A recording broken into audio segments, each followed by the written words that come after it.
This is Jeffrey B., and we are Healing Shame. Welcome. Today is June 23rd, where I am, China time. And just to give you a little heads up, I'm going to be going offline for a few days.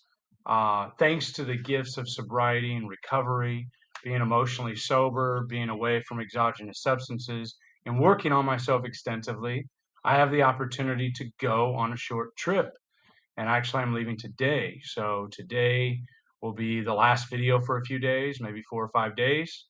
And let's go ahead and get that reading up on your screen. I just want to let you guys know what's going on, so you won't see videos from me for a few days. But I'm going on a trip with my girlfriend, and we're gonna have a great time. And we're gonna get to work through some things, I'm sure. But again, these are all growing opportunities, and it's going to be great. So here we go. Here is the reading. Here we are, June 23rd, and this is from Strengthening My Recovery.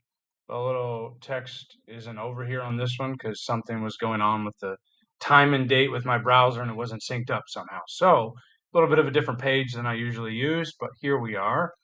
June 23rd, defects of character. You are not a defective character. You have defects of character. And that's from the Big Red Book, page 188. Many of us have difficulty hearing the word defect and applying it to ourselves because of the way we were raised. First, if we ever said we had a problem, that was usually how we got in trouble. We were criticized for who we were. So the last thing we wanted to do was point out that there was something wrong. Second, most of our faults or defects became a part of us as adults because a parent demanded we act a certain way. We were not to blame for acquiring these habits, but they really get in our way today. In ACA, it is important that we acknowledge what is happening in our present lives, the habits we have that perpetuate the family dysfunction. We get honest about their impact to ourselves and others in order to recover from them. We realize that a defect is something that stops our positive momentum, and we all have them. But that doesn't mean we are defective. Our habits will change as we recover. But first, we must see them, admit them, and work them out using the steps and all the tools now available to us. And here's our little mantra or affirmation. On this day, I will gratefully and joyously remember that my defects are losing their hold on me as my recovery grows. And that's copyright 2013 by Adult Children of Alcoholics and Dysfunctional Families, World Service Organization. All right, the first thing we need to talk about is, what is a defect? What is a defect of character? A shortcoming, as we might hear it put. Shortcoming is nothing more, or a defect is nothing more than something that stops our positive momentum. It is something that blocks or stands in the way of my usefulness to my higher power and other people. Okay? Could be anything. You know what they are, usually. Although you may not be able to articulate that or write it down in list form, but that's very helpful. Now, where is this stuff coming from? It's always good to know where this is in terms of the steps. This is step 6 and 7. Okay. So 6 talks about we're entirely ready to have God or higher power remove these defects of character. And then 7 says we humbly ask for these to be removed. Now we're in ACA, we're adult children.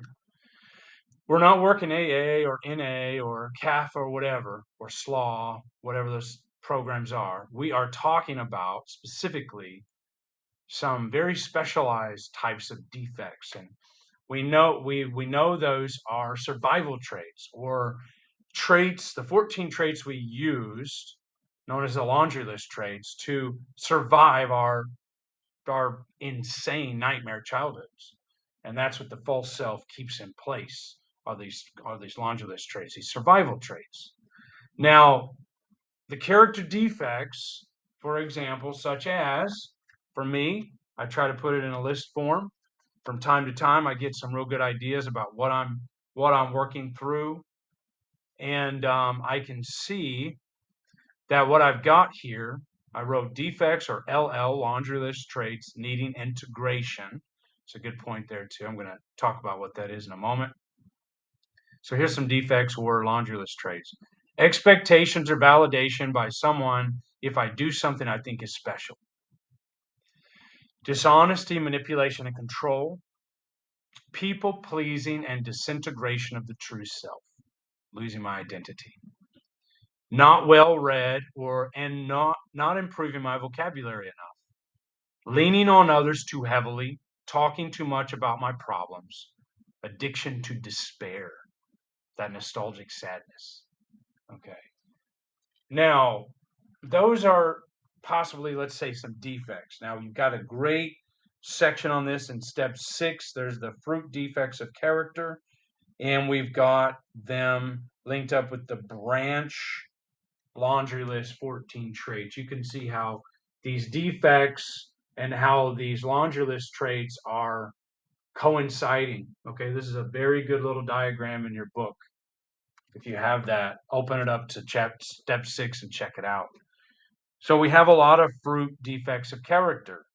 Some of those might include the following. We have, for example,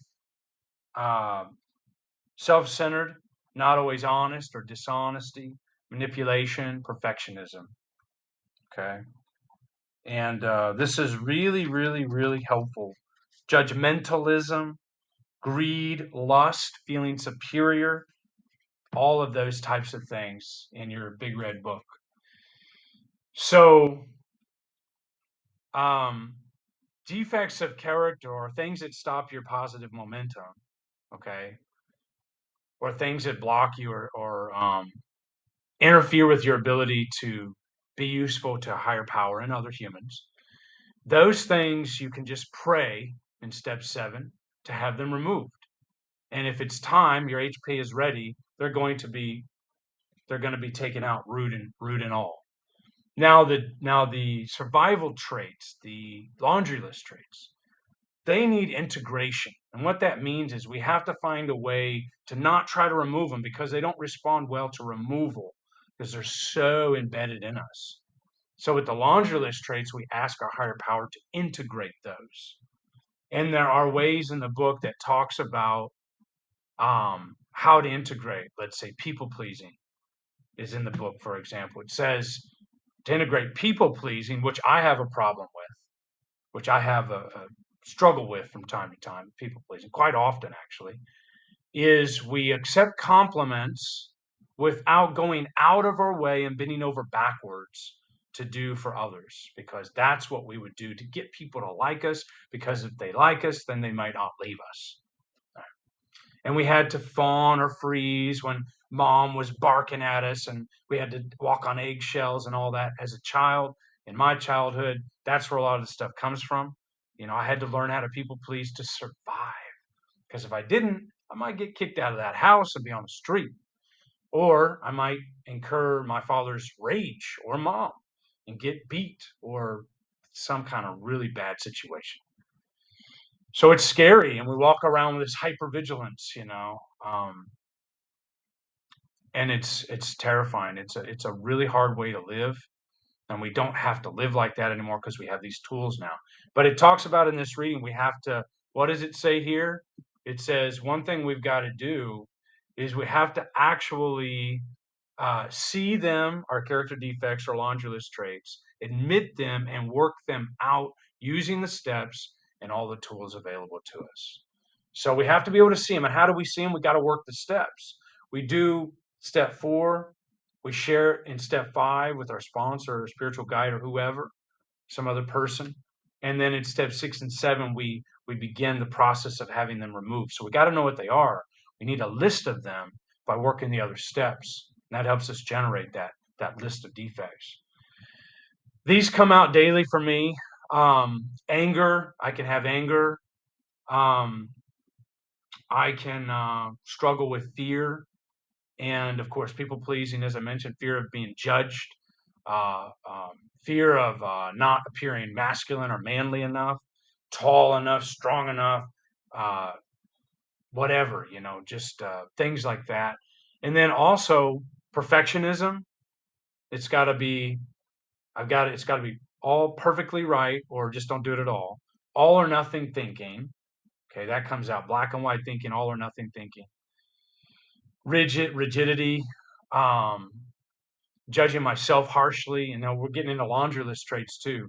Being superly judgmental, overly critical of myself. And then it can come out being critical with others as well. But fear of abandonment, obviously, addiction to excitement. I mean, this comes out all the time, and I can get into situations where um, I'm going to create chaos because I need to stay in something that's familiar and stay in that, letting me generate all those feel good chemicals in my brain. But of course, you're going to come crashing down from the inner drugs. But I still get a hit off the inner drugs. And of course, one of those, as I put here, is addiction to despair, nostalgic sadness, ruminating in the past. There's a lot here, but you can work on these defects by seeing, admitting, and working through them. Now, what we can also do is, like it mentions in the book here, we can reparent ourselves with some of these steps. We can reparent ourselves with some of these steps by, for example, if we're self-centered, we can practice selflessness. If we're dishonest, rigorous honesty. Manipulative, sincerity. For perfectionistic, working on compromise. We can actually try to incorporate those daily. And then over time, that's our part in it. We can exercise our willpower towards trying to practice the opposite of the defect or the shortcoming. And that can help us. And then if it's time, HP will have those removed. We got to do a little work ourselves, though. We just pray, do a little bit of our part, and in time, patiently, some things will budge little by little sometimes. And we have to be patient. We have to accept that. And it's hard. We just pray and we do the work the steps. All right. Anyway, I'll see you guys in about 4 or 5 days and hope you have a great time. And until next time, all the best.